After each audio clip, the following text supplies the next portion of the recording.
네, 보이는 부동산 경매입니다. 자, 오늘은 상가 임대차, 임차인의 대항력 부분 좀 간단히 언급 드릴 건데요. 우선 상가 임대차에 있어서 임차인의 대항력을 보는 방법, 그리고 주의점 간단히 좀 설명드리고, 또 매각 물건 명세서에 대한 상가 임대차 현황서 있거든요. 그 부분에 대해서 조금 논란이 있는 것 같아서 좀 안내를 드리도록 하겠습니다. 우선 첫 번째로 상가 임대차에 대한 임차인의 대항력 부분, 자, 그 부분에 대해서 한번 얘기를 나눠보도록 하겠습니다. 우선 상가 임대차도 마찬가지 말소 기준 권리 이후냐 이전이냐, 이걸 중요하게 봐야 됩니다. 자, 보는 기준은 우리 주택에 같은 경우는 전입하고 점유죠, 계약서 있다는 가정하에. 자, 그런데 상가 임대차는 말소 기준 권리 이것보다 빠르냐 느리냐를 보는 게 사업 등록에 대한 신청일입니다. 신청일. 우리가 사업자 등록 발급받으러 가잖아요. 내러 가잖아요, 세무서에. 그 신청 작성일을 기준으로 해서 대항력이 있느냐 없느냐를 보는 겁니다. 그러니까 예컨대 여기 가압류가 있다고 볼게요, 맨 우선에. 자, 그런데 이 날짜보다 빨리 사업 등록이 됐으면 대항력이 있는 선순위 상가 임차인이라고 보고요. 만약에 이 가압류 말소 기준 권리보다 뒤늦게 날짜가 늦어요. 예를 들어서 20년 1월 1일에 가압류가 설정이 됐는데 21년 1월 1일 날에 내가 만약에 사업 등록을 했다, 임차인 정보에서. 그렇게 됐을 경우에는 대항력이 없죠. 매각으로 소멸을 합니다. 임차인의 권리도 다 소멸이 되죠.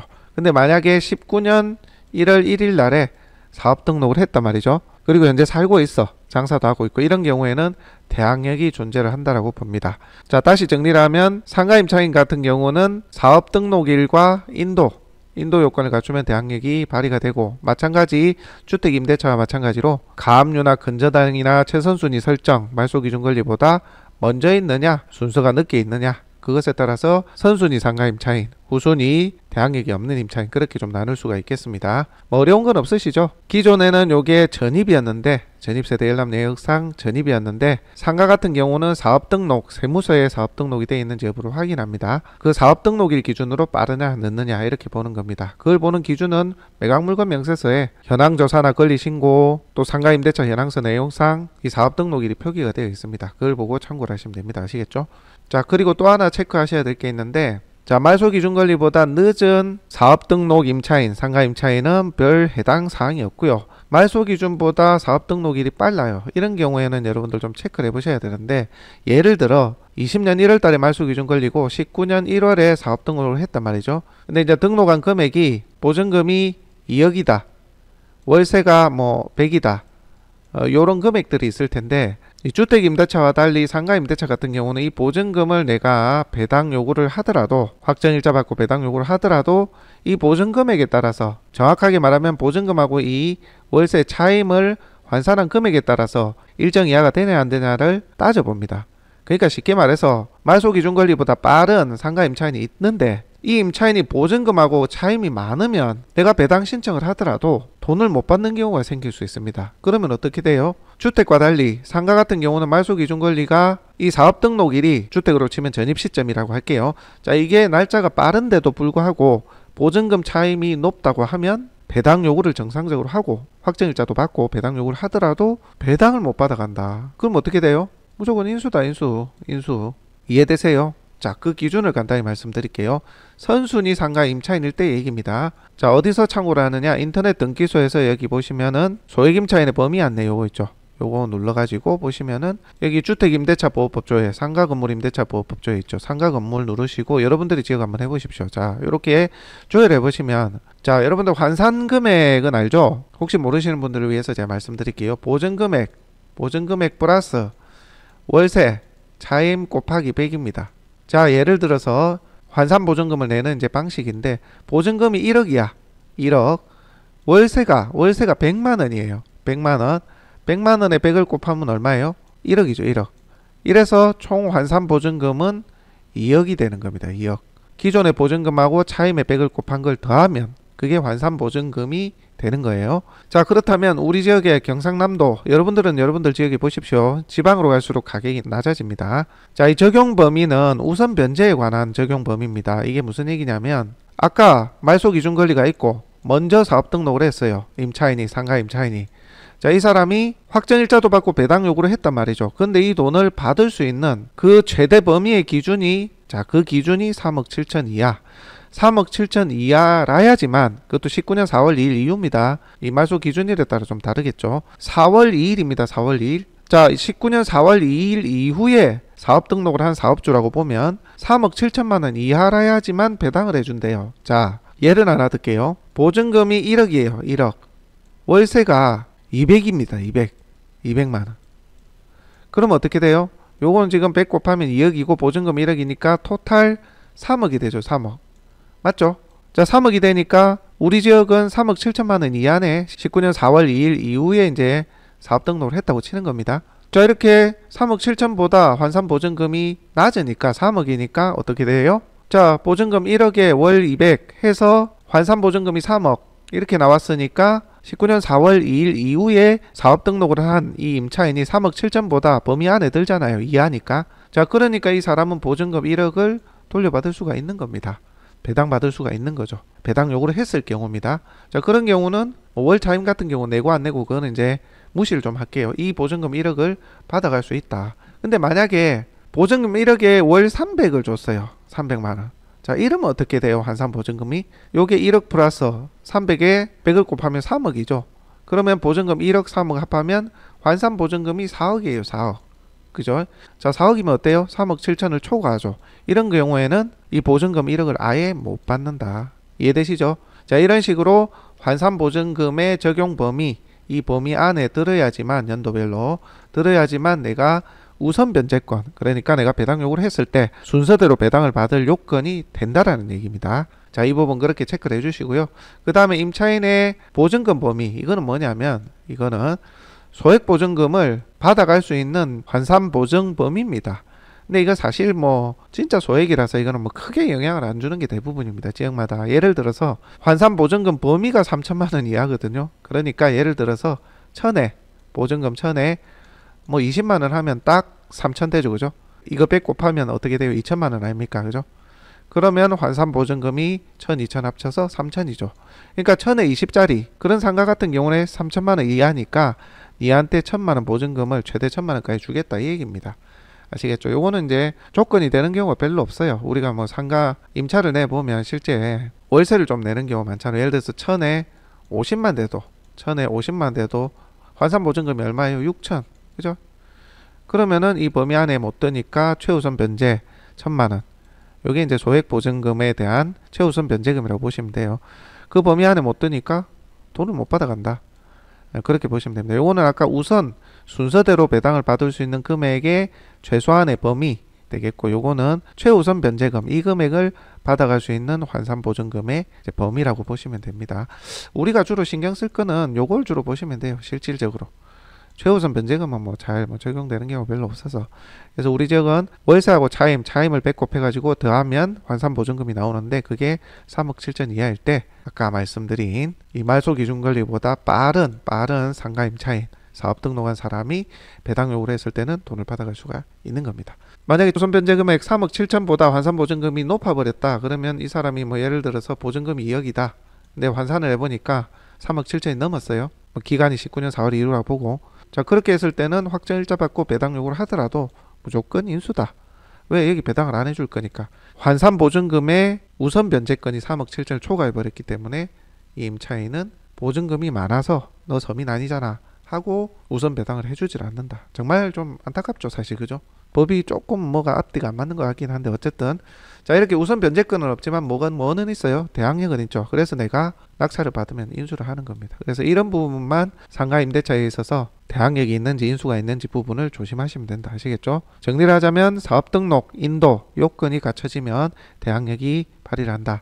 여기서 하나 더 첨언하자면 실제 사업 영위를 계속 해야 됩니다. 사업 등록만 해놓고 사업 뭐 제대로 안 한다, 실질적으로 안 한다, 이러면 대항력이 인정이 안 됩니다. 그거는 뒤에서 좀 이따 말씀을 다시 드리겠습니다. 자, 오늘 간단하게 상가 임대차의 대항력 요건, 주의점 간단히 좀 말씀드렸습니다. 바로 오늘 추가적으로 말씀드릴 중요한 부분 설명을 드리도록 하겠습니다. 네, 반갑습니다. 세상에서 제일 쉬운 무료 경매 강의 세무경 매니저 비니입니다. 자, 오늘 이 시간에는 여러분들하고 상가 경매 물건, 자, 상가에 대해서 대항력 조사를 할 때 여러분들이 좀 잘못 이해하고 있는 부분 한번 언급을 드려보도록 하겠습니다. 여러분들 우선 상가는 대항력의 조건이 사업 등록 신청일 기준으로 해서 다음날 대항력이 발생을 하게 됩니다. 그 다음날 0시. 물론 같은 시간에 인도가 되어 있어야 될 거고요. 인도라는 것이 실제 점유해서 사업을 한다는 얘기죠. 그 두 가지 요건을 갖추면 대항력이 발생을 하게 됩니다. 예컨대 오늘 세무서에 가가지고 사업 등록 신청을 하고요. 실제 그 목적물을 인도받게 되면 다음날 0시부터 대항력이 발생을 하는 거죠. 주택임대차 보호에 관한 법률에 따르면 전입하고 점유, 그러니까 전입하고 사업 등록 신청이라고 같이 좀 이해를 하시면 되겠습니다. 같은 급이다. 이렇게 보시면 될 것 같아요. 자, 이처럼 상가 같은 경우, 상가 경매 물건이 나온 경우, 임차인이 있는 경우 사업 등록일, 정확하게 말하면 사업 등록 신청일을 봐야 되는데, 자, 이럴 때 우리가 주로 흔히 보는 건 뭐죠? 매각물건 명세서죠. 거기에 보면 점포 임차인이라고 해서 현황 조사나 권리 신고한 내용들도 보여지게 되고요. 또한 상가 임차인이 확인되지 않는 경우, 별도의 권리 신고나 현황 조사가 없는 경우에도 이런 내용이 적혀 있어요. 상가 임대차 현황서 발급을 해보니 뭐 임차인이 없다, 혹은 상가임대차 현황서를 첨부를 한다 해서 실제 매각물건으로 나온 그 상가에 임차인이 없는 경우에는 상가임대차 현황서 제출한다, 혹은 이 서류에 의해서 임차인이 없는 것으로 보인다, 뭐 그런 내용들이 표기가 되어 있습니다. 그죠? 그러니까 주택에서 전입신고하고 확정일자가 부여된 그것을 매각물건 명세서에 표기하는 것처럼 점포 같은 경우도 상가임대차 현황서에 기해서 표기를 하도록 되어 있습니다. 자, 그렇다면 매각물건 명세서 믿으면 되겠네요. 그죠?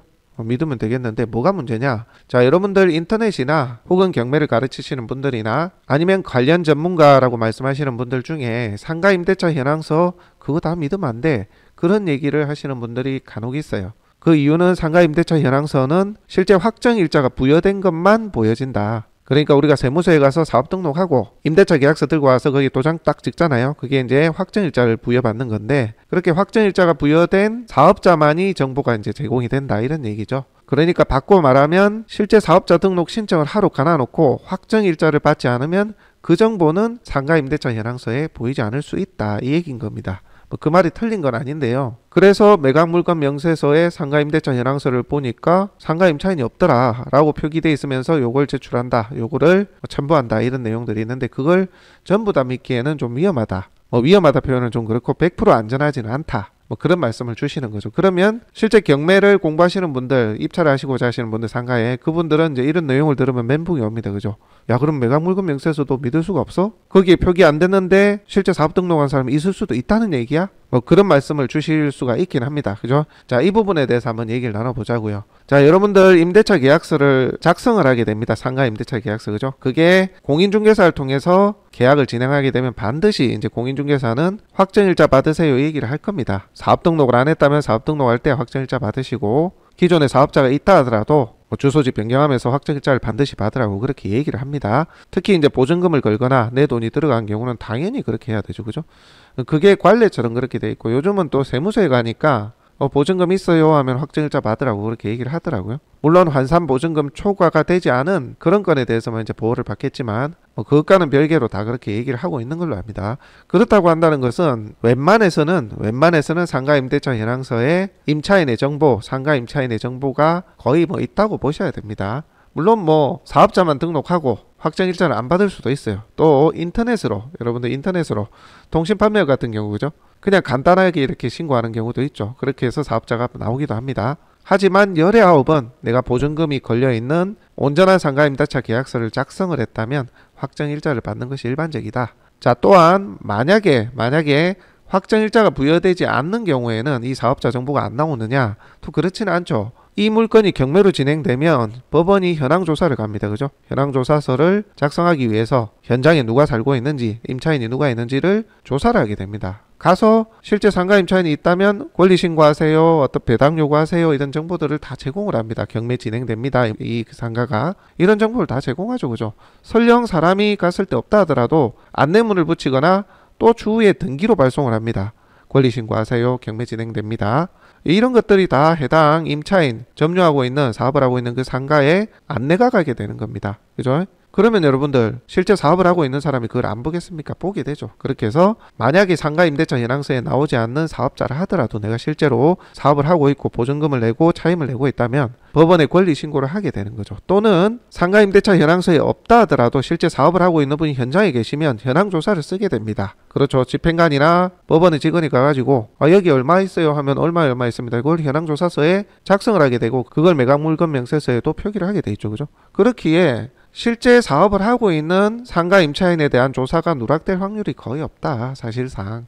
그렇게 보시면 돼요. 자, 그러면 반문을 하시는 분들이 또 계시죠. 만약에 상가 임대차 현황서에도 나타나지가 않고 현황조사를 갔을 때도 사람이 없어. 부재한 경우가 있을 수도 있죠. 그죠? 그리고 등기가 갔는데도 별도로 권리 신고도 안 했어. 그냥 그렇게 쭉 가는 거예요. 그래 놔놓고 나중에 내가 낙찰 받았는데 나 보증금 얼마 있어. 임차인이 짜잔 나타나가지고 상가 임차인이 이런 경우 있으면 어떡해요. 그런 걱정이 되실 수도 있죠. 그죠?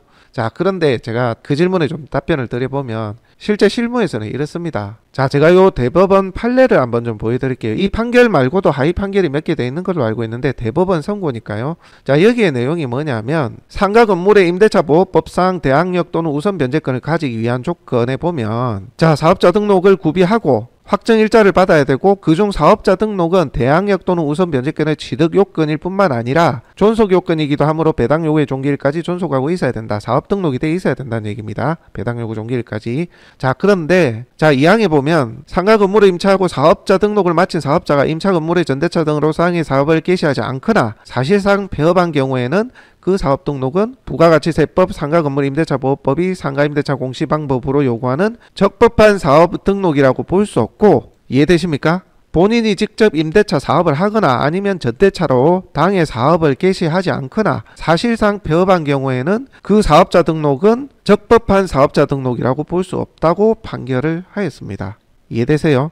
자, 판시사항도 마찬가지 같은 내용이죠. 상가 건물의 임대차하고 사업 등록을 마친 사업자가 임차 건물의 전대차 등으로 당해 사업을 개시하지 않거나 사실상 폐업한 경우, 사실상 폐업, 그러니까 영업을 안 하고 있는 경우를 얘기하는 겁니다. 임차인이 상가 건물 임대차 보호법상의 대항력 및 우선 변제권을 유지하기 위한 방법으로 사업을 개시하지 않거나 사실상 폐업인 경우, 그러니까 운영을 하지 않는 경우는 적법한 사업자 등록이라고 볼 수가 없다라고 얘기를 하는 겁니다. 이해되세요? 실제 사업 등록뿐 아니라 인도 조건, 그러니까 점유를 하고 있는 거죠. 그리고 사업을 해라라는 얘기입니다. 사업을 안 하면 부가가치세법 등의 사업자 등록을 구비한 요건으로 볼 수가 없다. 사업자 등록을 했으니까 사업을 해라. 안 하면 이 사업 등록 개시일에 대한 대항력 부분이 인정되지 않는다라는 얘기입니다. 아시겠죠? 자, 그렇게 봤을 때는 앞서 말씀드린 것처럼 매각물권 명세서에 이런 내용이 적혀 있어요. 상가임대차 현황서에 보니까 사업 등록 이력이 없다. 확정일자를 안 받았겠죠. 예를 들어서 안 받았다고 봅시다. 사업 등록을 한 사람이. 자, 상가임대차 현황서에는 나온 게 없어요. 자, 그리고 나서 법원에서 현황조사서를 갔겠죠. 가서 문도 두드려보고 없으니까 붙이고 사람을 만날 수가 없었어요. 만났으면 본인이 어떤 얘기를 했겠죠. 임차인이 보증금이 어떻고 차임이 어떻고 그걸 현황조사서에 썼을 거 아닙니까? 그죠? 아니면 권리신고를 했거나. 근데 사람을 못 만났어. 그리고 권리신고도 안 했어요. 자, 현황조사서가 발행이 되고 실제 행해진 날 기준으로 여러분들 매각기일 공고되면 얼마나 지나는지 아세요? 최소 7, 8개월입니다. 그러니까 경매 개시 결정 등기가 되고 감정평가하고 현황조사를 초기에 가거든요. 그러고 나서 실제 내가 경매 물건을 맞닥뜨리고 입찰하기까지는 7, 8개월이 그냥 간다고 일반적으로. 길면 1년 가까이도 갑니다. 그러니까 그 기간 동안에 별도의 권리 신고도 없고 최근까지 매각물건 명세서가 나오기까지 또 현장을 가봤더니만 예전하고 똑같아. 현황조사 당시에 부재했던 그 상황하고 똑같은 경우, 그런 경우는 실질적으로 사업을 안 한다고 봐야 되는 거예요. 그러니까 만에 하나 사업 등록을 한 상가임대차 현황서에 나오지 않은 상가임차인이 있다 하더라도 사업을 계속적으로 지속하지 않았기 때문에 온전한 대항력 있는 상가임차인으로 볼 수가 없다는 얘기입니다. 아시겠어요? 법원의 현황조사 그리고 지금까지 어떤 변화도 없고 그대로 부재하고 문이 잠겨있다 상가가, 그런 경우는 사업을 안 한다고 볼 수 있는 거죠. 이해되십니까? 그래서 여러분들이 오해하는 것처럼 매각물건 명세서에 상가임차인으로 표기가 안 돼 있고 현장을 가봤을 때 부재하고 실제 사업을 안 하고 있다. 지금도 입찰이 임박해오는 지금도 그런 경우에는 실제 대항력 있는 임차인이 존재하지 않는다. 이렇게 보셔도 됩니다. 정말 예외적이고 특이한 상황을 빼고는 그렇게 이해하셔도 된다고요. 아시겠죠? 가끔씩 보면 그런 질문을 하시는 분들이 계셔서 제가 안내를 드리는 겁니다. 예를 들어서 법원에서 공시한 매각물건 명세서에 상가임차인이 없어. 그리고 상가 임대차 현황서 제출했다 뭐 그런 내용이 없다 이런 내용이 있는데 누군가는 그걸 100%또 믿으면 안 된다 이런 얘기를 하니까 혼동이 오는 겁니다. 혼동이. 아시겠죠? 여러분들은 매각물건 명세서에 입각해가지고 탐문하고 조사를 하시면 됩니다. 설령 확정일자가 부여되지 않은 사업자가 나오더라도 계속해서 사업을 해오지 않았다면 현황조사도 몰랐을 것이고 현황조사에 참여도 안 했을 것이고 그죠? 그리고 계속해서 사업 영위도 안 해왔을 거 아닙니까? 그죠? 그렇게 봤을 때는 대항력 있는 임차인으로 보기가 어렵다. 상가 임차인으로. 그렇게 간주하고 진행하셔도 되겠습니다. 아시겠죠? 너무 이런 것까지 우려해가지고 걱정부터 하실 필요는 없다. 자, 예를 한번 보겠습니다. 자, 보시게 되면 자, 현황조사 감정평가 당시에 사진 한번 보겠습니다. 보시면 자, 이렇게 문이 부재하게 잠겨 있어요. 학원인 것 같은데. 자, 그리고 우편물을 보내도 답변이 없어요. 답변이 없었으니까 현황조사서에 아무도 없다라고 표기가 됐겠죠. 자, 이렇게 우편물이 이제 도착한 안내서가 있고 보면 사고가 있어서 당분간 수업이 어렵다 뭐 이런 게 붙어 있었나 봐요. 작년 이게 4월입니다. 4월. 자, 작년 4월이면 지금 1월이니까 한 10개월 동안 그죠? 지금 가봐서도 같은 상황이다 그러면 10개월 동안 사실상 사업을 안 한 거죠. 그죠? 자, 그렇다고 하는 것은 설령 이 사업자가 있다 하더라도 주에 사업자가 나온다 하더라도 대항력을 인정받기 어렵다 사실상. 자, 그렇게 보시면 되고 자, 현황조사서 한번 보겠습니다. 보면 4월 7일이죠. 4월 7일. 그러니까 거의 뭐 10개월이 다 돼갑니다. 이런 경우에는 사업 등록뿐 아니라 사업 영속성까지 유지가 돼야 되기 때문에 그것이 인정받기 어렵다. 이렇게 좀 볼 수가 있는 겁니다. 지금 사업 등록한 사람이 있다는 것도 아니에요. 만약에 있다 하더라도. 실제 저희에게 문의 주신 분이 19년에 학원을 했던 그 사진이 있다고 하시더라고요. 그래서 보면 여기가 근저당 시점이 21년인데 19년에 학원을 운영한 그런 블로그나 리뷰가 있던데 혹시 사업 등록을 마쳤음에도 그런 자료가 없어서 혹시 그런 거 아닌가 우려해서 저희한테 문의를 주셨거든요. 그 부분에 대한 답변을 예시로 지금 들고 있는 건데 자, 일단은 점유관계 조사 내용이 없어요. 매각물건 명세서에도 전혀 없습니다. 없어요. 자, 이걸 믿을 수 있느냐 이 얘기인 겁니다. 이거를. 자, 그 답변은 앞서 제가 말씀드린 내용으로 가름을 하도록 하고요. 또 참고로 보면 여기가 전북은행 1금융권에서 이제 근저당 설정이 됐죠. 그죠? 그렇게 해서 대출이 나갔기에 상가 임차인이 온전한 상가 임차인이 거의 뭐 없다라고 보실 수가 있는 겁니다. 3억 7,600이 감정인데 그죠? 온전히 대출이 다 나간 거죠. 그죠? 2억 7천이 나갔으니까 채권 재고에. 그래서 뭐 크게 걱정하실 것도 없고 상가 임대차 현황서 및 매각물건 명세서의 임차인도 없고 또 현장을 가봤더니만 그때하고 지금하고 별반 차이가 없다. 그러면은 설령 대항력 있는 임차인 사업자가 나온다 하더라도 대항력의 요건을 갖출 수가 없다. 영속성이 없기 때문에 아시겠죠? 그렇게 판단을 하실 수가 있습니다. 좀 더 구체적으로 보시려면 해당 상가 관리인이나 이해관계인 주변 상가 운영하시는 분들 있잖아요. 그런 분들에게 여기 왔다 가든가 이런 것도 물어보시고 주변 부동산이 또 알고 있을 수도 있잖아요. 저기 학원이 운영되던데 어떻게 됐느냐 뭐 그런 문의를 해서 좀 더 디테일하게 실제 사용 운영을 하는지 그런 부분까지 파악을 하시면 좀 더 정확하겠죠. 그렇게 해서 상가 임차인에 대한 정보는 파악하시면 됩니다. 아시겠죠? 자, 그리고 보니까 아까 사진에 보니까 뭐 이렇게 사고가 있어서 운영을 못 한다라는 얘기가 있잖아요. 그러고 나서 작년 3월에 이제 상속이 됐습니다. 아마 진짜 사고가 있었던 것 같아요. 그래서 가족이 운영했던 것으로 추정이 되고요. 이 상속된 것도 보니까 등기를 보니까 대위 등기를 했더라고요. 경매를 넣기 위해서. 그렇게 해서 어떤 사고가 있고 나서 그 뒤에 이자나 이런 게 이제 내지를 못했겠죠. 그렇게 해서 경매로 나온 겁니다. 그러니까 이래저래 맞춰보면 실질적으로 요거는 사업 운영이 제대로 이루어지지 않는 현재 상황이다라고 추정할 수가 있습니다. 그렇게 보시고 판단하시면 되겠습니다. 자, 오늘은요 상가 경매물건 대항력 그러니까 임차인 조사 부분, 매각물건 명세서, 상가 임대차 현황서 부분 어떻게 좀 신뢰를 할 수 있는지 이걸 어떻게 봐야 되는지 이런 상가 임차인에 대한 조사하는 방법에 대해서 한번 얘기 나눠봤습니다. 다음 시간에는 또 다른 얘기로 여러분들하고 함께 하도록 하겠습니다.